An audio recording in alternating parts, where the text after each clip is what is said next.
Okay. Well, Okay. I killed Danny, everyone. Yeah, Jeremy single-handedly brought the entire stream to a screeching halt somehow. I think we're actually better right now, though. I've reconfigured some stuff on the Wi-Fi, so we should be good. So what were we actually talking? Okay, I remember where we were. We're talking about the. I don't know how we got on this topic. We were talking about the pre-runner, like, what is it? What would they be? Half tons? Yeah, the pre-runner's a half ton. Yeah, like the pre-runner half tons that all the big like the big three just started just throwing at us. Like the And Chevy has the Rebels, and then Dodge has the or no, was the Dodge the Rebel? okay, first off, careful because people get mad at you because it's called a Ram now. Remember, you It's, can't. it's a fucking Dodge. They can suck it. It's a Dodge But because yeah, it's been like that for 15 years. Rams owned the rights to it. yeah, no. So it's so yeah, but it's the Dodge is the Rebel. I think the Chevy 25. I think it's a Chevy 1500 something edition is their pre-runner one. I honestly don't. I think it was remember. I think it was a Z71. No, the Z71's just their fancy, like it's like the equivalent to Ford's Lariat. Yeah, which isn't even like the highest end for them, but I mean, it's so weird, especially in this day and age where like I don't see a lot of people who own trucks, especially nice trucks like that, going off road as much. But I know a lot of people who are buying them for like overland, and they work pretty well for like I'm not gonna lie, they work amazingly for overland if you take the time to build them out right. Danny, I also designated the stuff text chat. I'm putting links in there. Okay, yeah. So we have a Discord. I'll rearrange it later. I'll put the link to it on Facebook. You probably just make a whole new Discord, honestly. I mean, this we probably will, but we'll have places to go look at some of these links for some of this stuff. We'll probably post some stuff up on Facebook as well. For anyone who's watching on Facebook, anyone on YouTube, thank you guys for tuning in. And also anyone on Twitch as well. Just hi.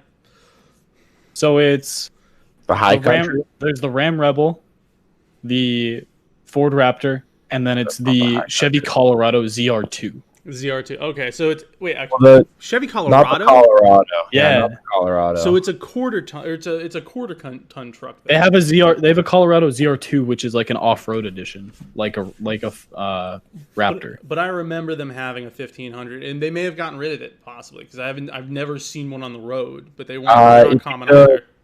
It could be the Trail Boss. I think that's Chevy it. is the LT Trail Boss. I think And then they have the High Country, but the High Country looks more like the Platinum Edition kind of. No, like the one I remember, because I remember seeing it on like a Car Trend video. It literally had like a pre-runner bumper with a skid plate. It was lifted, like it was straight pre-runner build. Like it wasn't like how Chevy's got like 17 ZR1 options, and the only difference is like one's a real tree and one's the blackout edition, but they all have the same body kit. Yeah, I don't think any of it now. The LT Trail Boss, serious off-road machine with all the features of the custom Trail Boss plus 5.3 Ecotech, dynamic fuel management, newly available 6.2 Ecotech, dual outlet exhaust. Wait, that came with a 6.2 liter? You can get it with a 6.2, yeah, brand new. Good lord. Plus is a 2-inch lift from factory. There's a Z71 track off-road package, auto track 2-speed transfer case. That's wild. Like that's what the weirdest thing to me too though is like think about it this way. When's the last go look at like a Chevy 15 maybe let's call it a Chevy 2500. Like go look at like a Chevy 2500, a Ford F250, and a Ram 20 or a Dodge 2500 from I don't know like 2005. Every one of those came with like a 4-speed automatic, more or less. I think the Chevy was like a 5-speed. My dad's 6.0 is a 5-speed. Yeah. Okay. So I'll call them like 4 or 5-speed.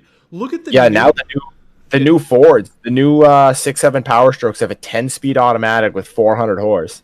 Yeah. They're absolutely insane, and it makes sense though. Semi trucks have been doing it for years. It's all for fuel economy. Oh, 100%. But like I would kill to have something. I would kill just to have an Allison transmission to put in my truck. But you kill like a 10-speed. Gross. What? Oh, come on. Allisons are great. That's the one thing I like about Chevys. They're great. They're so hard to blow. Okay. They were terrible until 2012. I mean, it's the diesel, so that's the swap. You know what I mean? It's like second gens and front ends. Come on. But back on topic, I think it is just the Colorado ZR2 because I found it on their website, and it's got the rock sliders, it's got the skid plates. I love the marketing that they went with for this because they said offers up to 48 millimeters more factory installed lift. Yeah, so not quite 2 That's inches. 1.8 inches, and they made it sound so incredible by saying 48 millimeters on an American company. That's the best part. But it comes with either a 300 horsepower 3.6 liter V6 or the Duramax 2.8 turbo diesel. Okay, so to me that sounds awesome. Like I would love to get my hands on one of those 2.8 Duramax diesels because it'd be it's like the new version of a 4BT where it's just tiny, and I feel like I could put that into a lot of things. See, I was always, instead of the 4BT route, I was always a fan of the V6 Power Stroke. Because many people, they're hard to find, but not many people know they even made one. But they came mostly in the the Isuzu box trucks. That reminds me, by the way. So I saw an article the other day. You just reminded me of this. The Mazda B50 is coming back this year. Ooh. No shit. And it's built on an Isuzu. Oh, well, yeah, because Mazda owns vape down. Mazda owns Isuzu, don't they? Yeah, but doesn't Ford own Mazda still, or are they their own company again? Because I know. I don't know. Because I know Ford during the time, because all the Ford transmissions are like the Skyactiv transmissions are all Mazda transmissions. The transmission in my truck and in your truck, I'm pretty sure, are both Mazda transmissions. They're built by Mazda. That's why they don't blow up. That's like the one thing Mazda ever really did right. I could be wrong about that. So if again, Mazda did more than that right. In case you're forgetting the Wankel engine. We're not. What, another topic for another day? Yeah, let's not get into the rotary topics. People's heads are gonna explode. We'll be here for at least 6 hours, and it's already late. If Ford owns Mazda, I want to see a Ranger Raptor with a rotary. Okay. I don't want to burst your bubble. I can buy that with my nix the rotary for $1,500 right now. There's one 40, 50 miles away. So hold on, don't quote me on this, but a quick Google search saying that Mazda Motor Corp owns Mazda. So my thought is maybe Ford just just bought the rights to use their parts back in the day. Well, no, because I know in like 92 to I think early 2000s, they owned Mazda for a short time, and I think they may have separated. Oh, hold on. The second result on Google said Ford. Okay. Like I said, I don't know if they currently still own them, but I do know they used to. But I did see that, which is really interesting to me. I mean, it's not unheard of for companies to get another company's frame and drivetrain and then just rebadge it. Yeah, Yamaha and Arctic have been doing it for a couple of years with their snowmobiles. I mean, you got to think of something. Yamaha licenses the chassis from Arctic, their 8000 series race chassis, and Yamaha licenses their 1000cc 3-cylinders to Arctic. I mean, so basically, Yamaha licenses their motors to Arctic, and Arctic licenses their chassis to Yamaha. I mean, like Toyota, the 2J is a Yamaha motor. It is. Actually, Ford also had a Yamaha motor, too, if you guys didn't know that. We're getting completely off topic right now. But if we're... Oh, my God, where was I? I lost track. Oh, how far... Do you know how far you can tune, like, one of the 2.8 Duramax? I don't know. They're still pretty... It's a fairly new motor. I would imagine it's going to be like a lot of other diesel engines. Like, if anyone's ever messed with diesel motors, a lot of times when you get them from the factory, they're rather neutered. Like even older ones, like the only ones I don't want to really talk about is like the 6.9s, or the original 7.3s, because those were really the IDIs. Yeah, the IDIs. Like you can make them really good, but they really how you get them is like the most you could really get out of them without throwing a pile of money on them. But not necessarily the IDIs. The IDIs you just have to strap a big old spoolie boy to it, and they made some serious jam.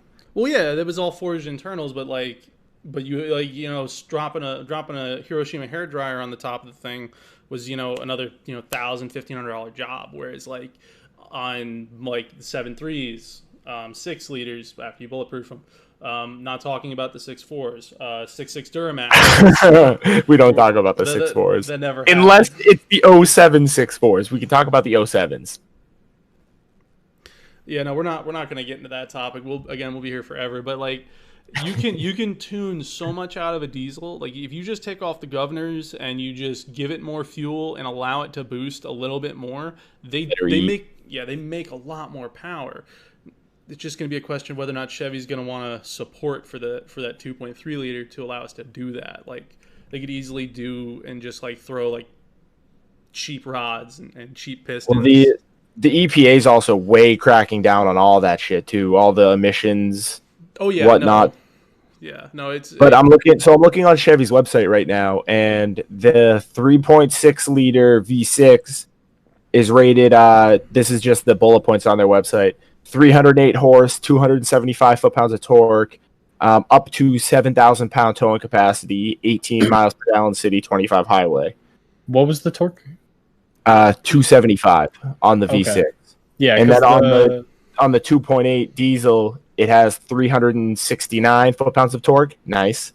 And only an added 700 pounds of towing capacity. It's only rated for 7,700. I mean, how much would you want out of a 4-cylinder, though? No, I'm just saying for the premium they're going to charge for the diesel, you get less torque and 700 extra pounds of towing capacity. And it says it's best in class 30 miles per gallon highway, but it doesn't mention the city number, but it should be pretty similar. I would hope. And it's almost half the horsepower, but I wonder how far you could actually turn that boost up on it. That's going to be the big thing, because like if it's only making 16 pounds of boost and the head will take 30, you can probably get safely to 20. But because the V6 makes 308, the 2.8 liter makes 186 horsepower. Yeah, hers purrs. I mean, let's be honest, you don't feel horsepower. You feel torque. You notice horsepower. Yeah. Okay, you don't feel horsepower. Horsepower is how fast you hit the wall. Torque is how far you take the wall with you. Exactly. Yeah. So that's just like the common thing. So I mean, it's neat because that's going to be awesome. But I think something like that's probably going to be another maybe 4 years before we really start to see if those things are going to aftermarket support for it. Oh yeah, aftermarket support and like any like application of that where it's going to just be like something that's just wicked. You know what I mean? Like we're not going to see 12 like how the 12 valves have support. We're not going to see how like the 7.3s, the 6 liters. Oh, excuse me, have support. We're not going to see like any of the Chevys, any of the Dirty Max. We're not going to see that kind of support or power numbers for that matter, probably for another 4 or 5 years. And even at that point, there may be only so much you can do with that because it's hard to look at like a 4-cylinder like that and go, oh yeah, you could make 1,000. It's not like a K20. It's not like a Honda 4-cylinder where like for some reason I don't know why those things can handle 1,200 freaking horsepower with the right parts and not just a hand grenade. Say with the 2JZ. Yeah, exactly. So I think it'll be a really long time, but it's a neat thing. I think it might fall in that same niche category as a 4BT because a 4BT makes like no power, but it makes stupid amounts of torque and it's tiny and it fits in just about everything.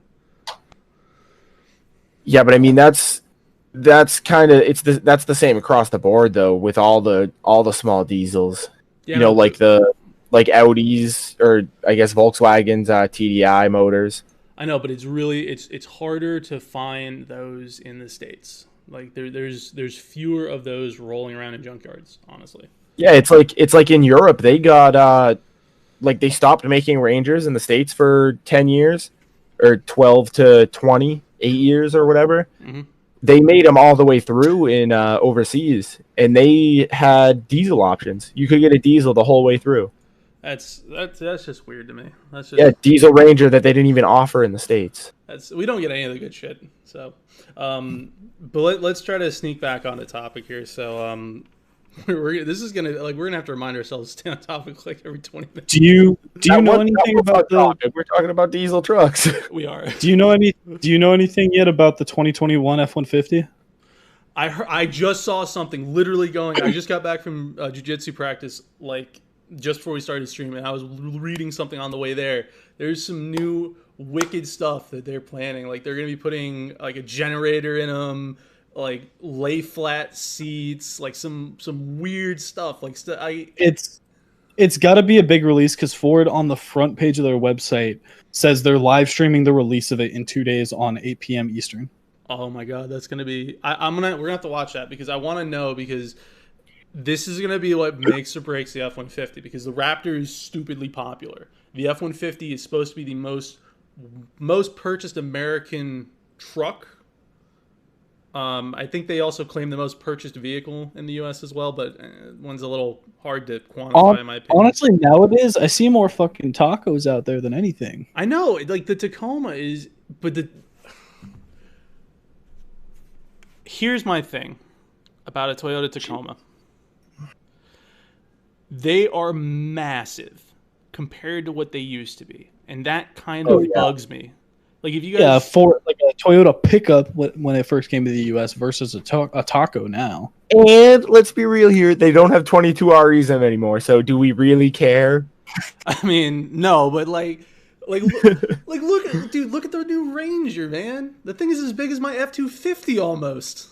I don't like the new Rangers personally. I think they're kind of ugly. It's that face a mother can only love. Mini trucks need to make a comeback. They do. I agree 100%. I love mini trucks. Like no shit, if I could find a B2200 Sunny right now, I would buy it. I would chop off my male appendage for a rotary powered Sunny truck. Dude, I just want one because I found out you can put fender mirrors on them. I know. And it looks so good. It's weird. But like, can we get an F in chat for yeah, if anybody's watching truck that got stolen? Oh my god, that hurts. That hurts your soul a little bit. It does. Granted, it had a 455 olds in the bed, which was pretty sick. It wasn't rotary powered anymore, but I mean, the 458 is much more than the truck. I mean, the motor was drastically more than that truck was by a long shot. Nobody stole that because it was a cool truck. Somebody stole that. I don't know. It was a 455 olds though. Really, was it really worth anything? It was better than somebody's clapped out 305 and their Firebird. Yeah, it's true. So it's just one of those, like, I would love like mini trucks to make a comeback, but I don't think we're ever going to see that. Honestly, I think trucks are just getting bigger. Like, look again, I go back to like the new, like look at the new 25 and 3500, the 3/4 ton and 1 ton trucks. Those things, the grill on the Chevy is like, I'm 6 foot. First off, I'm looking at it here, and it goes down to like my waistline. It's huge. Like my parents' GMC Sierra is massive. Oh yeah, it's been parked next to my truck, and it makes my truck look tiny. And my truck's not small. Trust me, it's not a small truck. Like the hood is here on me. Well, you're also like 5 foot nothing, so that doesn't stay in chat. That's going. I'm just saying they're big trucks. They are. They're getting big. I remember when I used to work at a hardware store back in New Jersey when I lived there. I came out and I looked to my right and I saw a newer Tacoma, and I looked at it and I was like, "Holy crap! The cab is massive on this thing." I mean, I was driving a Dodge Stratus at the time, but like my father had an F-250. It was so big. Like I was like, oh my god! And it's only a half-ton truck. To me, that was so weird. Like, why is it so big? That just seems like overkill for a vehicle it's only meant to pull 5,000 pounds. But like their tacos are still smaller than Rangers and Colorados still, so it makes them a lot more versatile for what a lot of people do, because like most people buy them, they go camping and they have them as like their bug out truck. They're still probably the smallest truck available currently, until I really do think until we see the Mazda B50 release, which is supposed to be later next year, I think. Speaking of new trucks, did you see the new color Ford added to their Super Duty lineup? Which one is this one? The Velocity Blue. Oh my god! No, I didn't know they Oh, did that. I know they added you can get them on the avalanche. trucks now. Yeah, I'm building Oh, a Super Duty currently on my computer. I love Well, how over here talking. This man's just over here truck shopping. Well, it's like This dirty bastard's got a Gen. What is it? A Gen 1 F250 with a 450. What is it? 460. You just ripped out of it. You're rebuilding. yeah, I'm building a 79 currently. Yeah. Okay. So it's a pretty odd truck. So it's a 79 single cab, short bed, flatbed, dually with a 464 speed. And he still won't do the 575 kit like I keep telling him to do. I give me the $7,000 large it's gonna cost out of pocket to do it, and I'll do it. I'm not against it. I just don't have the cheese to do it right now. Go higher than that, because think about it. You put a 457 in the truck like that, your trans in the rear are not gonna hold up like at all. We were talking like 800 foot-pounds. The rear end will hold up. You forget I'm a welder. You think that thing's gonna have an unlocked rear end? Absolutely not. I'm not worried about the pumpkin. I'm worried about the axles. You're gonna like go and take off, and they're gonna twist, and then two tires are usually like the truck's gonna go from this big to like another 4 foot wider on both sides because the axles are just gonna snap and they're just gonna slide out. Jesus Christ! You could put 430s for rear end gears in the brand new Fords. That is wicked. I know they offer an aftermarket on my pumpkin. I don't know if they offer one on yours for your 79, but I do know they offer a 430 because mine from the factory is a 4.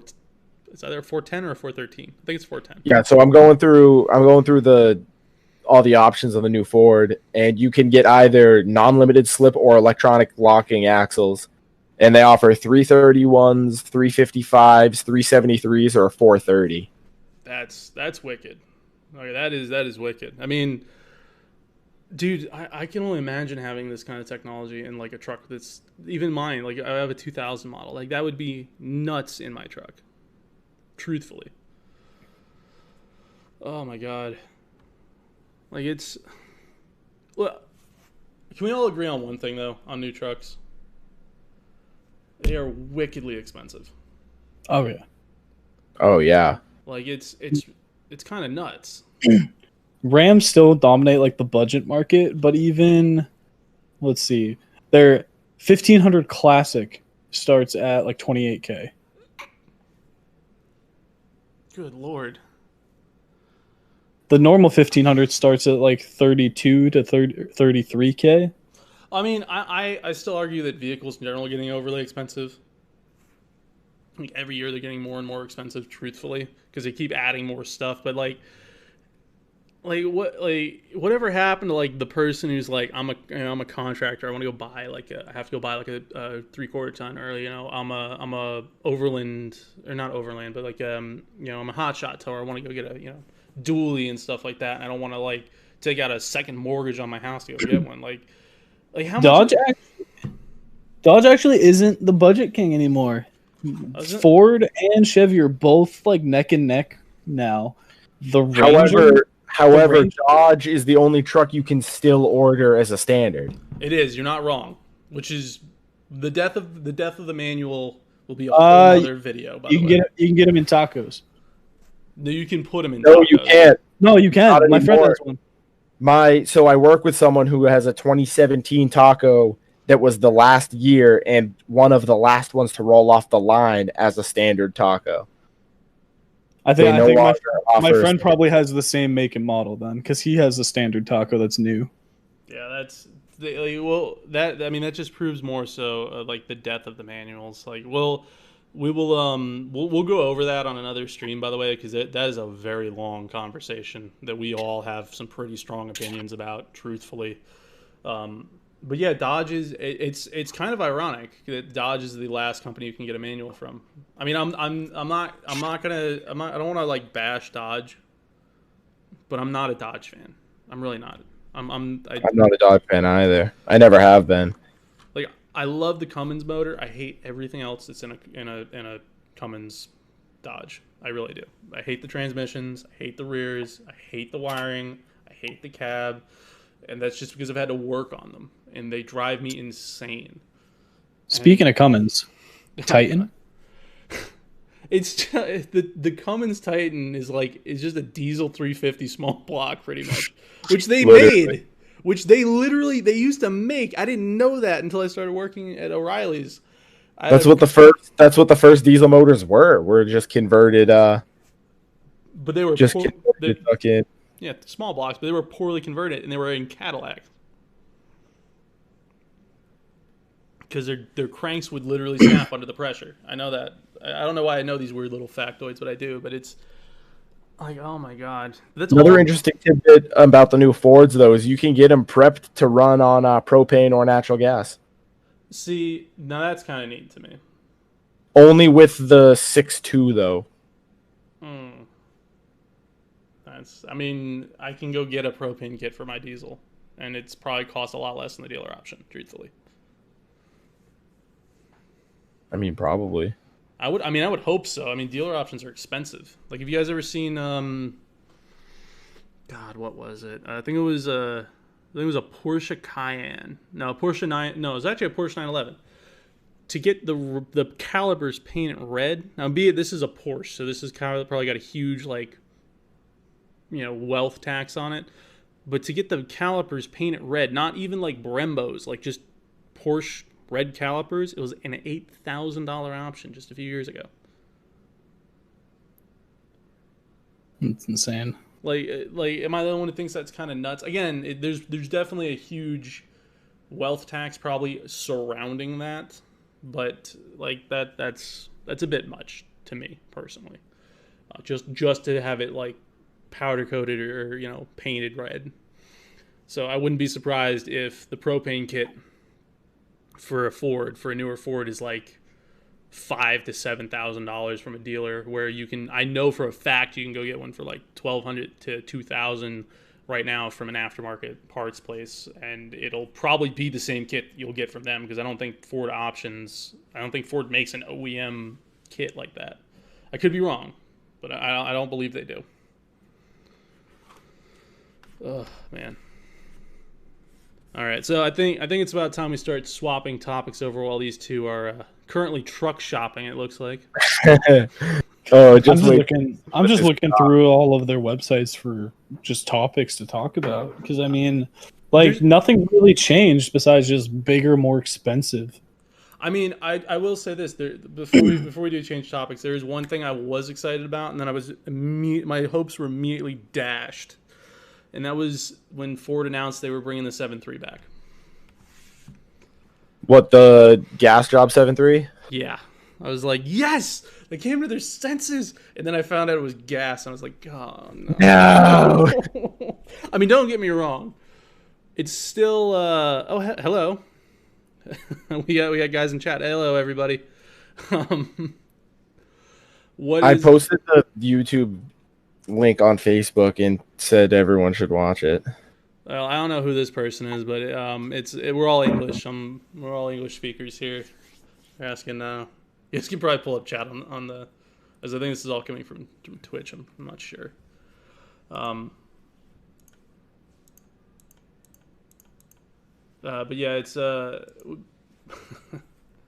sorry, I just completely lost my train of thought there. Oh, yeah, so I was talking about the 7.3. I was. Don't get me wrong though. Like I do have a heavy accent. I know. Are you messing with me right now?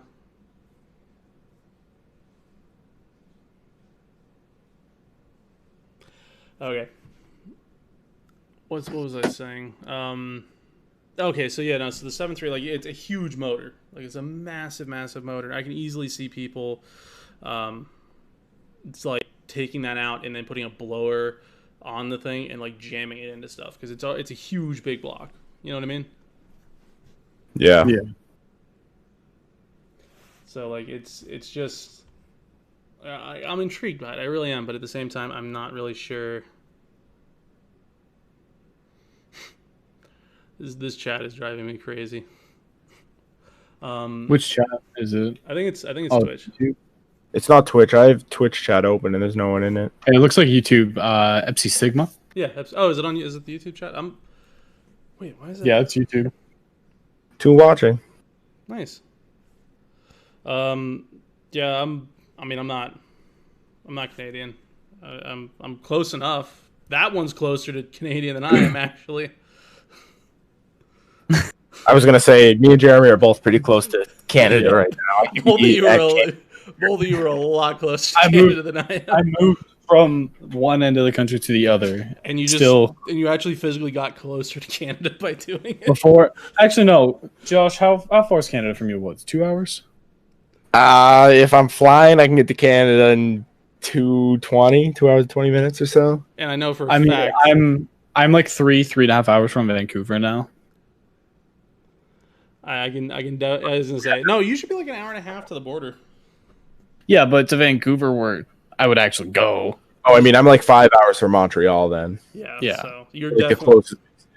yeah. So you're definitely closer by a long shot. Anywho, Jeremy, go open, or Danny, you two, go open the stuff chat and look at the forward I just put in there. oh no. Who is Epsi Sigma? My therapist got sick of my troubles. I confess I have many troubles. I was paying $350 per hour. YouTube chat is free. Therapeutic. I did share it on Facebook, so it could be something. That's what I was wondering if it was you messing with me, but I mean, hey, I mean, if you want to sit in and talk and listen to us, I mean, we're really we're discussing vehicles and cars, and if you share the same passion, I'd recommend to hang around. That one I can't help you with though, bud. That one I definitely can't help you with. But yeah, so I mean, new F-150 getting announced on, what is that, Friday? That would 2 days. Yeah, that would be Friday. No, Wednesday. One, no, Thursday. two, Thursday. Thursday. Yeah, new F-150 gets announced Thursday, 8 p.m. Eastern. I'll still be at work. I haven't seen any other big releases yet. No, I don't know of any other huge. I don't know of any other huge releases that we're gonna get. Not for a little while, honestly. But we will. I mean, it's that time. The problem is like with everything that's been going on in the world right now. I know a lot of stuff got pushed back, so we're probably gonna be a little while before we see a huge amount of stuff come out. Yeah, because they're announcing the F-150 Thursday, and then it releases in like August, and I think by that point they're hoping a lot of this COVID stuff is kind of blown over, and hopefully sales start going up again. Because like I doubt anyone's really buying cars right now. I mean, I'm not gonna lie. Like, No, people are buying cars a lot right now. They weren't offering anything on the Super Duties or the HD trucks, but Dodge, Chevy, and Ford were all just offering 0% for 72 months. Yeah, no, like I think a lot of people are capitalizing on it because there's a lot of things too that were like put like frozen, like God, I think a lot of the whatchamacallit, interest on a lot of things got put on hold by a lot of places. I mean, places are definitely doing some deals right now since like sales are down. They got to get something to draw people in. Plus, everyone got tax returns and COVID money.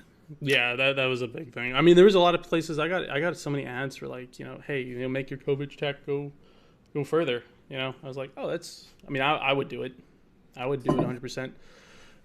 But I would buy a gun. I know. But I don't find a need to go buy a new vehicle right now. But it's, I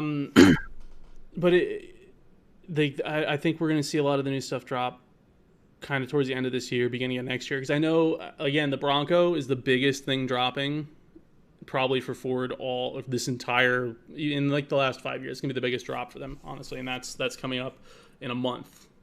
And then you also have all these new companies coming in for all these vehicles too that are gonna really shake the market up, truthfully. Is it me or does the new Bronco look a mix between like a Willys Jeep and like the Toyota what do they call them, like the TJ Cruiser or whatever? FJ. The FJs. Yeah, no, it definitely does. I haven't seen a finalized picture of one yet. I know. Oh no, I see it now. It's like a mix between an FJ and like a Ford Flex almost. I'm mostly I see intrigued to personally, I like the Ford Flexes. They were neat. They were just never my most terribly favorite thing. Truthfully, Are they making a four-door option? they should be. I'm pretty sure they are because I think it's going to be replacing the Exploder. I think it's going to replace the Ford Exploder. Honestly, I don't 'Cause think they're going to the Explorers. If I see anything, the the Flexes. well, no, because they gutted a whole bunch of their vehicles. Like they gutted their whole They lineup of covered a lot all of their things. cars. yeah. There's no The only thing they have left is the Mustang, and then they brought in the Mach E to kind of make up that kind of middle ground, but it's all electric. Yeah, well, they have the EcoSport Escape, which are like they're like small SUVs.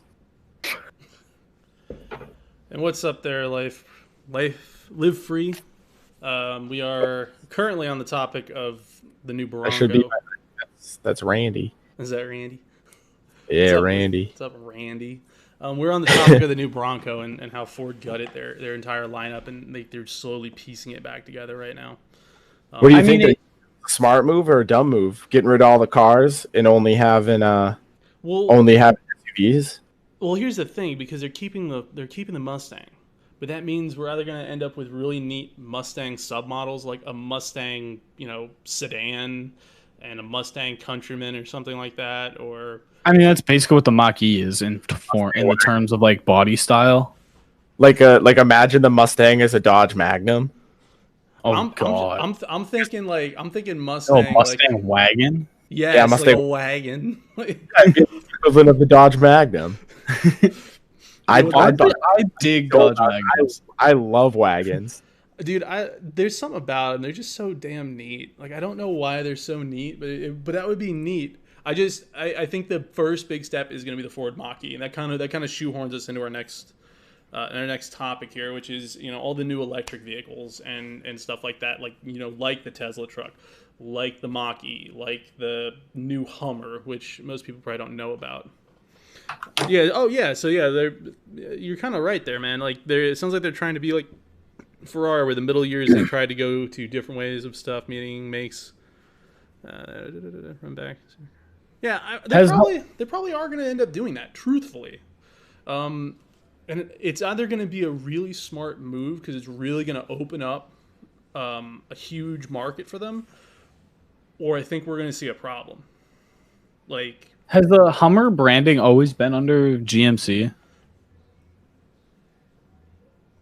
honestly, it was bought by, I think Hummer was a GMC product because it was based on the H2 was based on the Suburban. Well, it was Chevy, GM. And I think they sold it to China, to a company in China. The company in China bought it and then subsequently somehow went bankrupt not long after they bought it. And then GM bought it back. But it's going to be an electric vehicle now. Which Yeah, because is ironic. it's the GMC Hummer EV, and I'm like, ooh. Speaking of all electric vehicles, correct me if I'm wrong, but I'm pretty sure Volvo by 2025 plans to be completely electric. Every car in their lineup completely electric. If Volvo does that, I think they'll die. I don't think so, and here's why. The European market. Sorry, I'm reading his comment here. If you guys can see it from Live Free. That's my cousin Randy. I could get him in Discord probably. Like, he's a racer. He races Integras. He's a Teggy. He's a Teggy Yeah. guy. Yeah, one of those guys. One of those guys. And I mean, it makes sense for Ford to get rid of a lot of their cars and just gut their cars, except for the Mustang, because most of their market share is in commercial and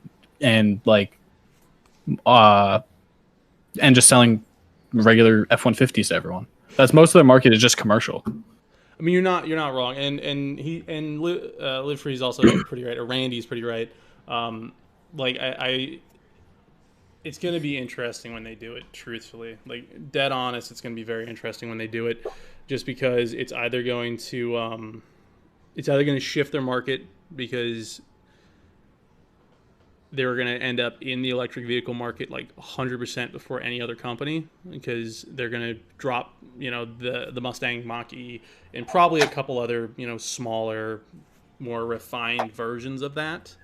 But by cutting out like the Fiesta, the Focus, and all those other cars, it allows them to cut R&D time on regular projects, like the regular everyday cars everyone drives, like Corollas and stuff, and you get things like the Bronco.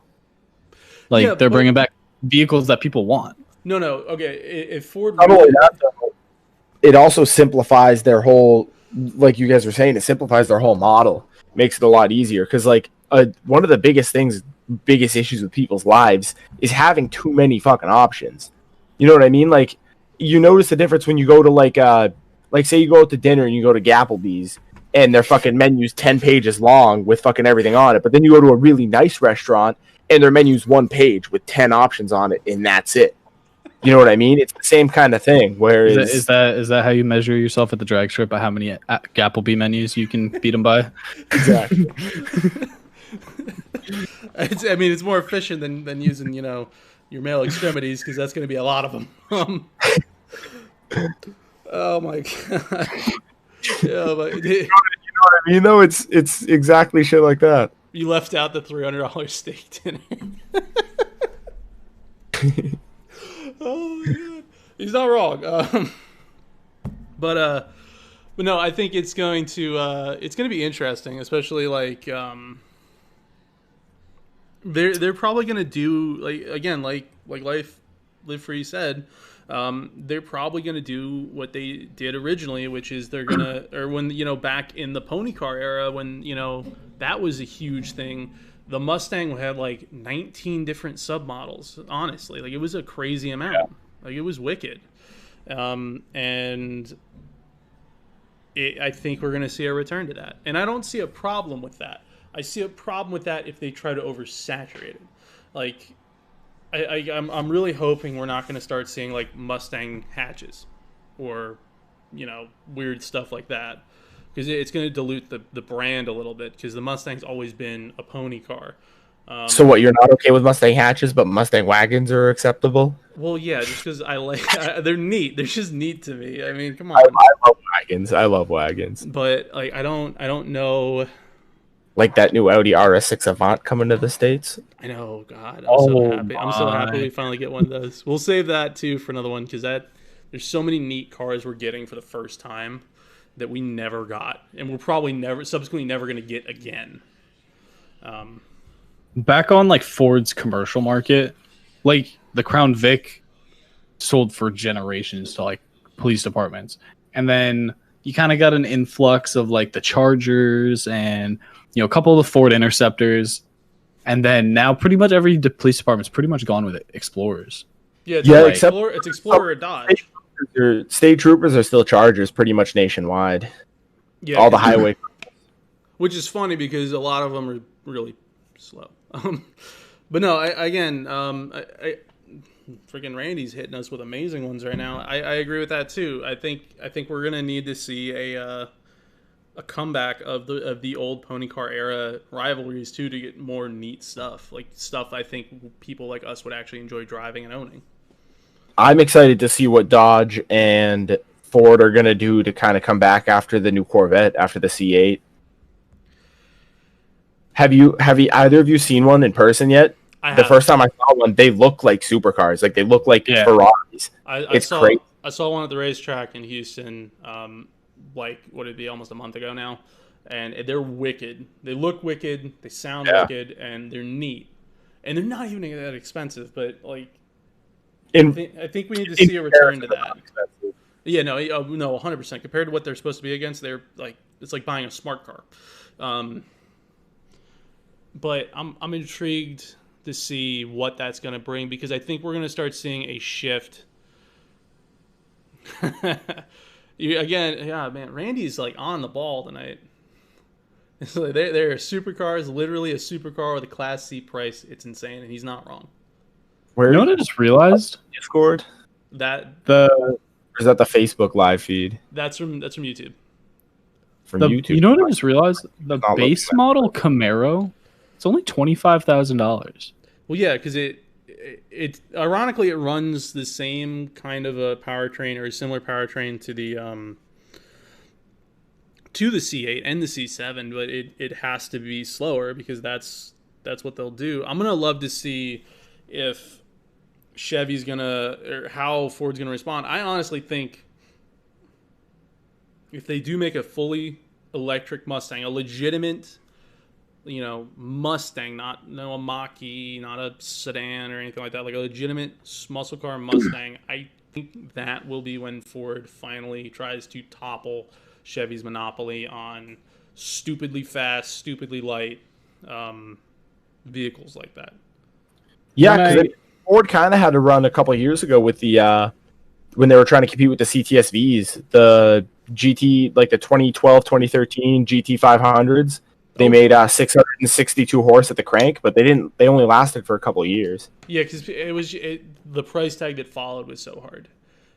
Yeah, they were, which compared to what everything is today, that's right in line with fucking what everything else costs. I know it's wild, but I think we might see something like that. But on a more interesting note, speaking of wicked electric vehicles, have you guys seen the commercial that aired during the Super Bowl this past year for the new Hummer? No. Okay. I haven't seen anything on it. No. So they haven't released anything, as far as I can tell. I haven't done too much research on it, but I don't think they've released too much about specs or body style or anything like that. But they made one hell of a claim. And I see it on their website because I'm on the GMC website. Mm-hmm. That's insane. It's the Hummer EV, but they're stating up to 1,000 horsepower. Yeah. 11,500 foot-pounds of torque. Yeah, that is a wicked claim to make, in my opinion, and I really hope that they're going to back that up, because if they don't back that up, we're all going to be pissed. I'm going to be pissed. You got to think it's electric, so it's like electric specs are very skewed because it's instant power. Yeah, well, it's not skewed. It's just different from what we're normal. Yeah, different from what we're used to. But they better, if that thing comes out and it does not make 1,000 horsepower on a dyno, I don't give a shit, correct it or not. If it doesn't make 1,000 horsepower at the dyno, I'm gonna call bullshit on anything else they release. Truthfully, I'm gonna be like, there's no way that's gonna make that release date. They don't even have, like, Jeremy, is there even a picture of the car, like what it's gonna look like? Because it's supposed to be like a truck, I think. If you go to the GMC.com electric truck Hummer EV, it shows a cinematic, because they're making it like an open top kind of design, kind of like some of the Teslas. Jesus Christ, Jeremy, you look like full potato vision right now. Do I? Oh God, I see it on stream. But it has like a super open roof. Like it looks like it kind of has like a T-top over the hatch and like a huge opening above the driver and passenger seat. Let's see if I can pull something else. Okay, so they definitely have. We at least have an idea of what the grill is going to look like, I guess. I don't. Yep. But let me see here. Let's see if I can get the this feed to work without us blowing up the stream. And then of all people to like have as their backer, like they're pushing it with LeBron James. Yeah, right. Like that to me it's a bit weird, isn't it? Like they're using LeBron James as like their marketing. I see the resemblance, don't you? What?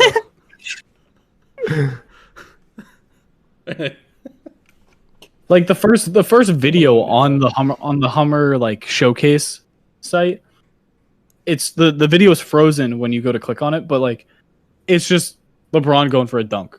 It's like, what does this have to do with the Hummer? Honestly, I could not tell you. Like that.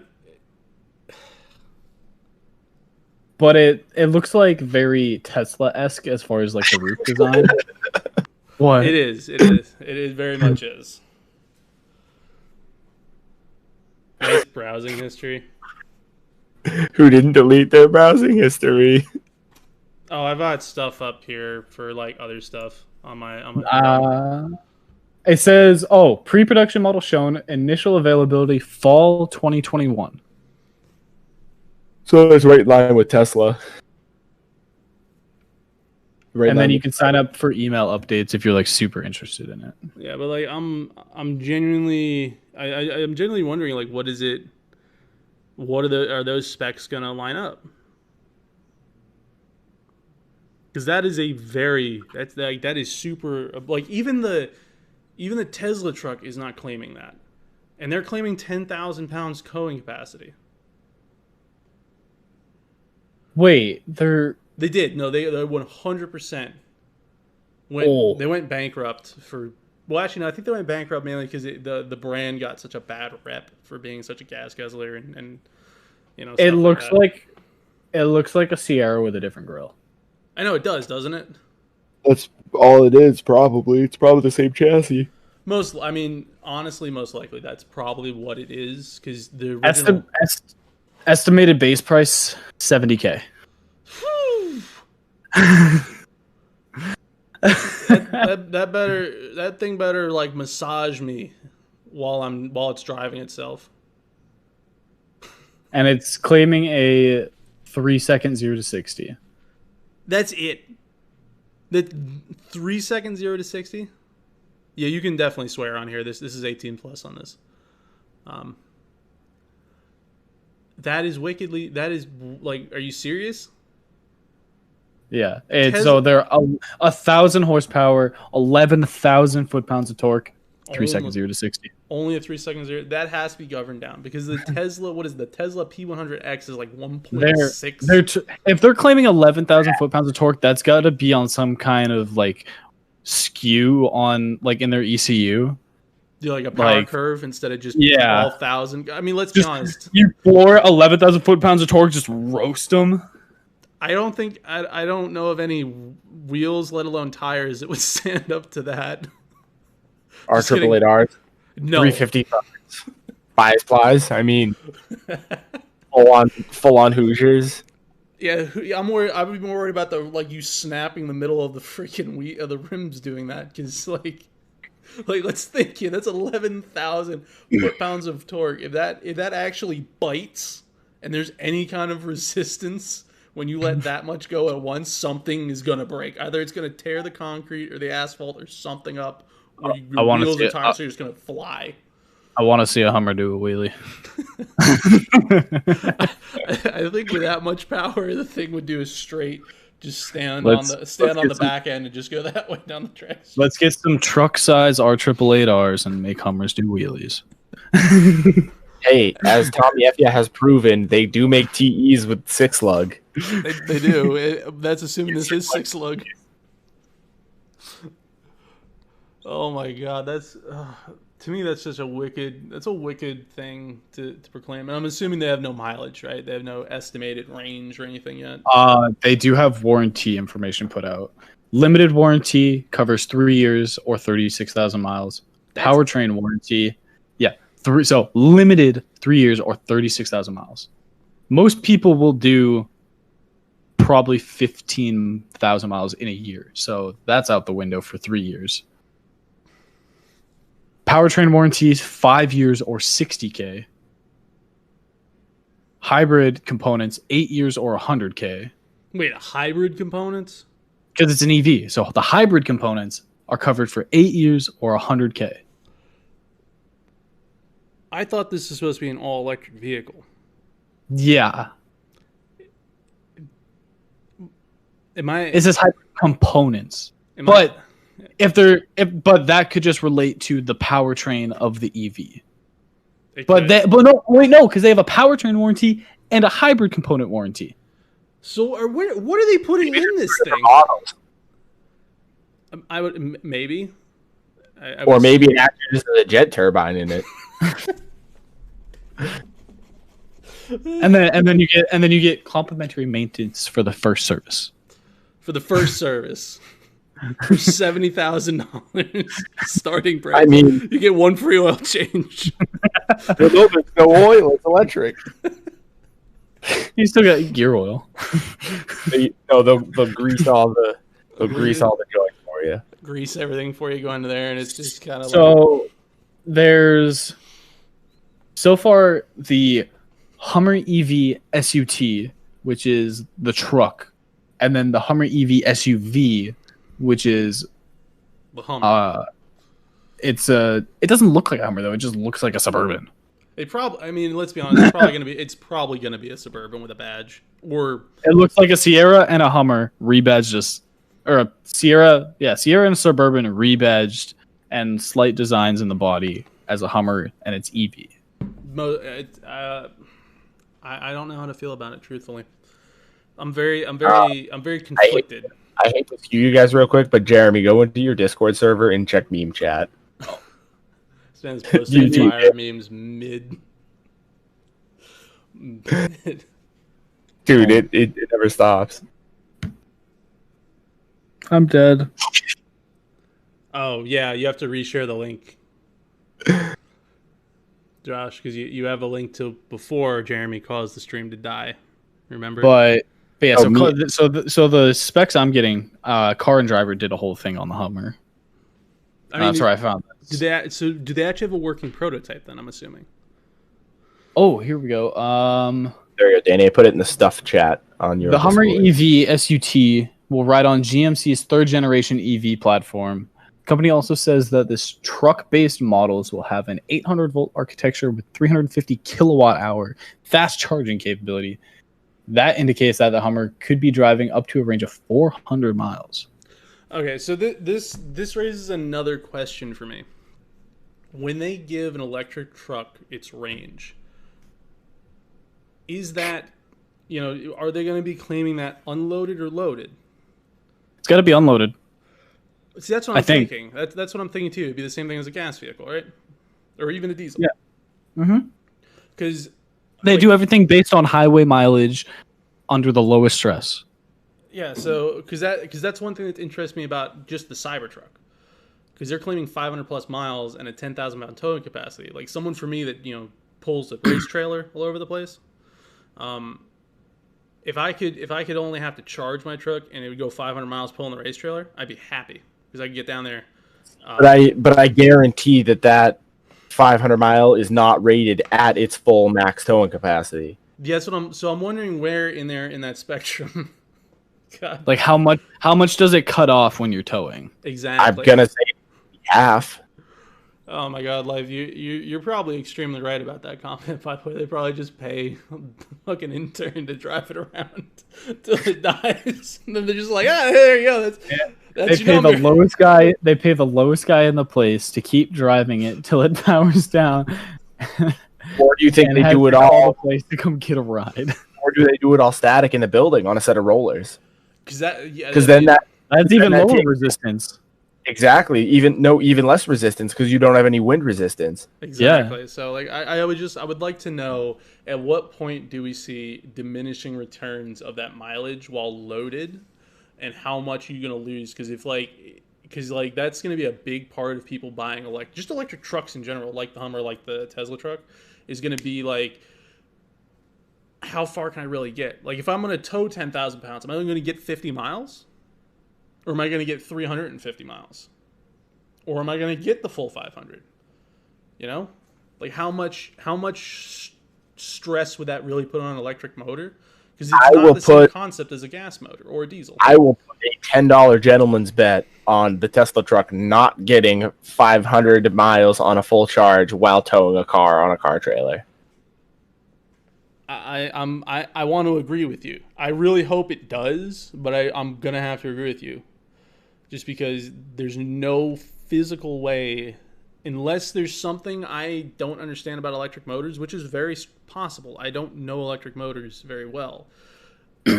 Whereas when you put stress on them, it's not the same concept as if you put stress on a gas motor that then needs to add more power just to get up and go. But I would assume it works in the same concept, because as you put stress on an object, it requires more force to continue. That's kind of one of Newton's laws, but it's dumbed down a lot.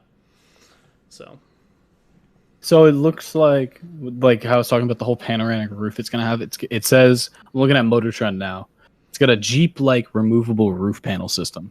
So it's just going to be an electric Gladiator. As if the new Gladiators weren't shitty enough. I mean, someone put a Hellcat motor in one and somehow didn't blow the transmission, the diff up yet. So if that's going to be a thing, if like the Gladiator, like Sandhawk or something, I don't even know what you would call it, is going to become a new vehicle, I may start looking at them in a different light. But it's still a Jeep. Like, it's a truck, but it's still a Jeep at heart. Like, it's not. I wouldn't bet my life on towing with one of those, or going a little hard with one of those. You know. No, I watched a YouTube video. I think it was one of Amelia Hartford's videos, and she was towing some sort of race car on a trailer with a Tesla Model X. With, I think it was what's his name, the daily driven exotic guy, Alex. Yeah. And they like ran out of battery like 3 times, and like the whole trip they were doing should have been like within one charge worth of battery. So like I said, it's going to be interesting to see with stuff like that. And here's my thing though too. Like, I understand batteries weigh a shit ton, but that's a truck. There's a lot of empty space in a truck. I don't think people realize. Like, could you imagine doing a full electric conversion on a 3/4 ton? You know how much space you would have to fit batteries and stuff like that? Like, yeah, it's probably going to weigh like more than it did with a normal motor and the thing, but I feel like you should probably be able to get a little bit more range than that towing on a truck. Or at least I would hope so. Or gear it differently so that it can. You know what I mean? Because that's really, I think, where electric motors are going to be a big difference in trucks, is going to be in their gearing. A huge part of it. Yeah.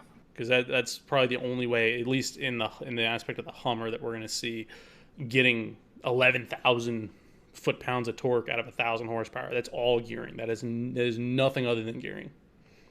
Car and Driver said they are going to test it though when it does get released and they can get their hands on it, because they have a 200-mile fuel economy route that they have planned out, and they're going to test it.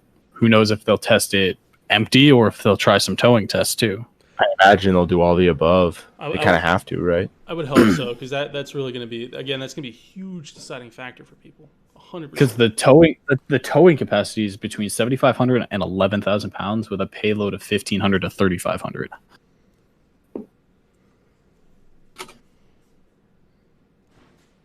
That's not that crazy. Like the Ford F-150 is what, 5,000 payload? Yeah. So this will do 7,500 to 11,000 towing, and then the payload, max payload for this says 3,500. That's not a lot. That's really not a lot, truthfully. Well, let me go back to payload and towing capacity are 2 very different things. Yeah. I think the F-150 tows the base model F-150. I think it tows 5,000.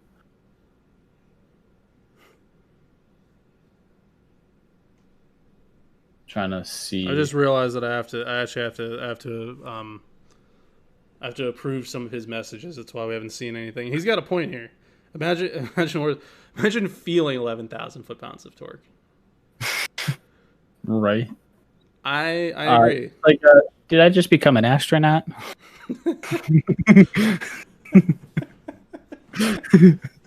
Hey, at least you can't be like, sorry, I turned the boost up and then my number 3 piston became part of the fucking USSR space mission. No, you floored it out of the dealership and got stuck in your leather seat. So you don't buy it on a hot day. Bring back the DeLorean, he said too. I mean, there was a company doing that. I think they are. They're rebuilding them. There's a company rebuilding them, and then there was also a company looking at redesigning a new one. Well, yeah, because DMC had made enough parts to make like 11,000 of them or something, minus the bodies, but the rest of the parts, and they only ever produced like 2,500. Those numbers could be way wrong, but it was along those lines where they planned to produce like north of 10,000, and they only ended up making a couple thousand of them. Well, yeah, there was a company that bought out for selling drugs. Man was moving so much cocaine. Fucking Pablo Escobar was upset. But there's a company who bought like a DeLorean warehouse and planned on like just parting cars together and selling them again. Yeah, I genuinely, that's one of those cars that I would consider kind of cursed, kind of like a white Bronco. Like The I thing would is, never own one. what motor, Coach is saying. what motor would go in a modern day DeLorean? If the glove don't fit, you can't acquit. If I had anything to say about it, first off, I agree with Live Free. I'd love to just have gull wing doors. If I could On everything. if I could put gull wing doors on anything, I would be so happy. But almost every vehicle I have is fucking Just soft. buy the new Corvette, debadge it, maybe throw a Ferrari badge on it, and get a Ferrari door kit. A Lambo door kit. No, you want gull wing doors, dude. You want like that Audi, the AMG shit. Yeah, the SLS AMG or the Tesla Model X back doors. Put Lambo doors on the new Corvette. Danny, what do we have left for topics? It's almost 2 a.m. and I got to go to bed. I think we're more or less we're kind of out of it. I mean, we're kind of at that point where we can pretty much probably call it, honestly, just because we're kind of talked out on some of this stuff. We definitely have way more topics to go over for next week's one. So we should try to plan like Friday nights. Or Friday afternoons work the best for me, or Saturdays. I think so. We have to come up with a better one. He's got more. Cousin's got more. And hey, Banana Boy, you got in here just in time. We're more or less winding down for everything. Oh man, I guess the last thing we could really talk about is probably going to be. When it comes to some of these electric cars coming out, what are you guys' opinions? Honestly, do you really think they're going to take over the market? I personally don't. I don't think that. I don't think electric's the way of the future right now with the technology we have. There was a German company a couple years ago that pioneered this new battery technology that would be pretty substantial to the electric movement working. So basically, instead of taking, how a normal lead acid battery works, you have plates that are stacked off the bottom with filled with acid, electrons, positive, negative, back and forth, blah blah. Mm-hmm. They basically designed a battery where instead of taking the straight plates, they crushed them, and they could increase the surface area tenfold. So instead of having your standard Tesla battery that's XYZ big that weighs thousands of pounds that only gets 200-mile range, all of a sudden you take the same size battery and you have a 2,000-mile range. So then instead what you do is you drop the battery down to, normal car size battery with a 500-mile range. I mean, it's that would be a big step in the right direction. The other thing too is that we're still so dependent on fossil fuels. It won't matter anyway, because every single electric car out there, guess what? It has to be charged. How do we produce electricity? With fuel power generators. I mean, I can't disagree with that one there. I personally, I don't think we're gonna have the big immediate takeover that I think some people think we'll have. I think we're gonna start seeing a lot more interesting stuff in the muscle car and in the exotics area and in the sports car area too. Because like don't get me wrong, like the C8 Corvette is wicked, and I would love to own and drive one, truthfully. But I think once we see like electric dedicated cars like that, where more car people. What are you giggling about? I see you there, bud. I was laughing at Randy's last comment. Don't end Jeremy saying we could debadge a Corvette and put Lambo doors on it and badges. But God damn it. But yeah, no, I don't think until we get to that point where we have dedicated like electric sports cars and stuff like that it'll actually take over the market, because a big portion of what controls the market is going to be gearheads, truthfully. Like the average consumer definitely is going to have their opinion, but until gearheads like us decide, hey, we're going to go electric, I don't think that they're going to die unless they really force this out. But I think there's going to be a huge backlash from the community if they try that. Yeah, I mean, at least in the current years. The same thing as the manuals. It won't be an overnight thing. They'll just start phasing them out over time. You know what I think is funny though? Have you ever seen the difference between like how we get our fossil fuels versus like a lithium mine. Lithium mines are terrible for the environment. Like, Absolutely terrible. That's the other thing. I completely spaced on that. Yeah, like lithium mines are so bad. It's one of those things. And then trying to dispose of the batteries when they go bad because they don't last forever. No, they're not. They're not a never-ending thing. I mean, nothing truly lasts forever. But Like people complain like when the batteries in their phones start to crap out after after they have it for like a year or two. It's like think about that for your car. Imagine when you have to put a new battery in and it's a couple $1,000 for the part. And you can't do it yourself because you'll most likely kill yourself. Like if you've ever looked at an electric battery, it just oh, Jeremy got KFC. That's Popeyes. Whatever. I will say with all this stuff though, Tesla is a pretty solid company. All of Tesla's licensing and software is all open source. As long as you're not using it to profit off yourself, but everything is open source. All their programming, all their files, everything. Yeah. That the average consumer who's a genius, way above my mental capacity, they can go in and try to tweak the software and make it better, and then send the information back to the Tesla devs, and then they test it out. I mean, that to me, that's extremely neat. I think if anybody's gonna force that changeover from gas to electric for anybody, it's probably gonna be Tesla, and that's only just gonna be out of just like the sheer stupidity of their vehicles. And I don't mean that in a bad way. I mean like how the P100X can do a 0 to 60 in 1.2 seconds, and they let that thing out of the factory like that. I'm convinced Elon Musk is actually an alien, but that's another topic for another day. Elon Musk is just the reality of Tony Stark. I mean, you're not wrong. You're not wrong at all. But that's definitely enough. I was looking back at like some of the tabs I had opened up for research, and I was looking at the Corvette.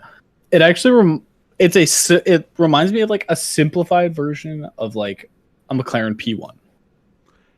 I think you're not wrong. I do see it. I can definitely see that. It's a poor man's McLaren P1. But it's still fast. It's still stupid fast. But no, I think we're gonna see. I think we'll see that changeover at some point. But I don't think we're gonna get rid of it.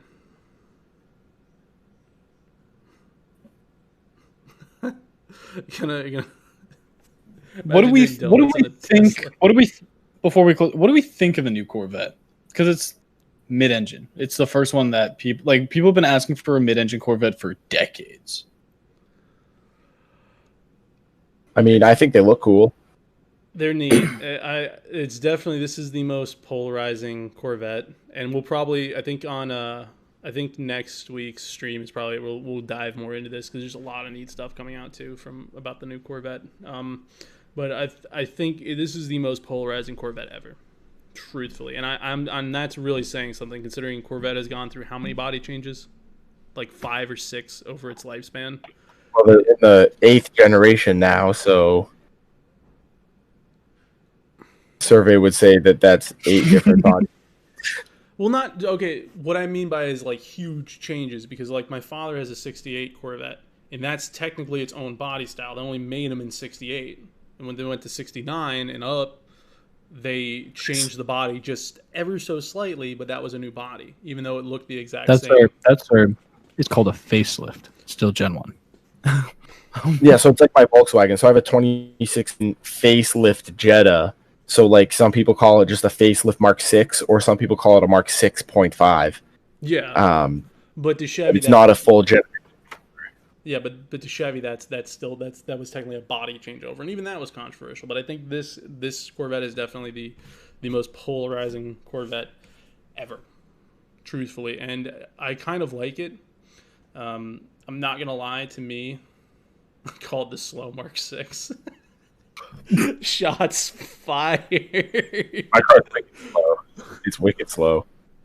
But I can genuinely see the new Corvette definitely being a huge hit, especially among like our generation. But I can definitely see a lot of diehard Corvette fans just like they're done, because it's to them it's not the same anymore. That's okay though, because they're all boomers. They're gonna die soon anyway. Wow.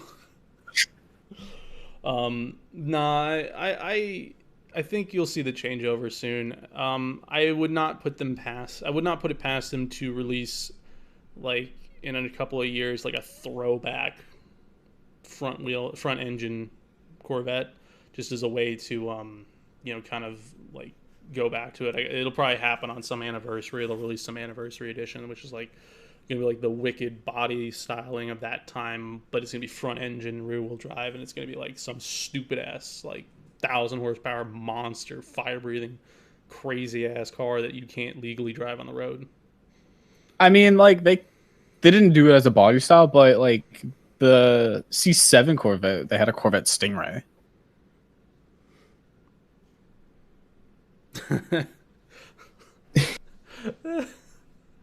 I've seen some wild stuff. Yeah, that's definitely going to be a topic. I think next week we're going to talk about. We're probably going to get into the Corvette. I think the week after that we'll probably do the craziest shit we've seen people like do to their cars and act like it's completely 2x4 trailing arms. I've seen 2x4 trailing arms. Oh my, that would be that'll be a fun stream. But we'll probably say that for another one. I think what we'll do is we'll put it to a vote. If you guys, everyone who's watching, anyone who comes across these videos, you guys want to comment and say, hey, this is what we want to. Wait, what did he say? Before we leave, someone tell their daughter or girlfriend to change their oil. Yes, if you're watching this, check your tires, change your oil, check your oil. I'm pretty sure I'm running my Benz right now on a quart of oil. Jesus Christ. I'm 500 miles over my oil change on my truck. It's got the power steering pump is shot, so it's leaking, and I put a bottle in like every month because I don't want to pay the $400 for a new power steering pump. And it's definitely got an oil leak now, so I just put a quart in it like once a month now. Oh, you're fine. Then just change the filter every couple months. It's like a ever revolving oil change. You never need to actually change it if you just change the filter out. Yeah, it happens, especially if you leave the filter off. It all comes out really quick. Evidently, we're all fired. So, but yeah, we're gonna put it to a vote. If you guys, everyone watching, anyone who comes across the video, if you guys want to vote on topics for next week, I'll just leave some comments telling us what you guys would like to hear for us talk about. So obviously, right now we've got like the new Corvettes and subsequently all the crazy new LS swaps that will most likely occur because of the new Corvette. Or some of the craziest shit we've ever seen, like people do to their vehicles that they're like, oh yeah, well, that looks correct to me. And all right, so on this final note, let me just end this with fucking LS swap, VVTI 1J swap the world. That is all. But for the first one of the show, thank you guys for coming out. Epsi Sigma, Live Free 603 Productions, Banana Boy over on Twitch. Thank you guys for popping in. Yes, thank you guys all for hanging out and talking. We will we'll be back next week. We'll be back next week. Hopefully we'll have a more dedicated time. This was definitely kind of an off the cuff thing. We're supposed to start at 10. You guys see that did not happen. Hopefully that doesn't become a reoccurring 10 your time, which would be 11 Eastern. Yeah, I think we started at 12 Eastern. Yeah, it was pretty freaking late. So yeah, hopefully that doesn't become a thing. So thank you guys for tuning in. See you guys hopefully in the next Car Talk. Hopefully this has been informative for some of you and enjoyable for the rest. Enjoy your night and don't blow up your car, please. Change your oils. Change your fluids. Calling the kettle black. Yeah, really. Oh my god. Okay.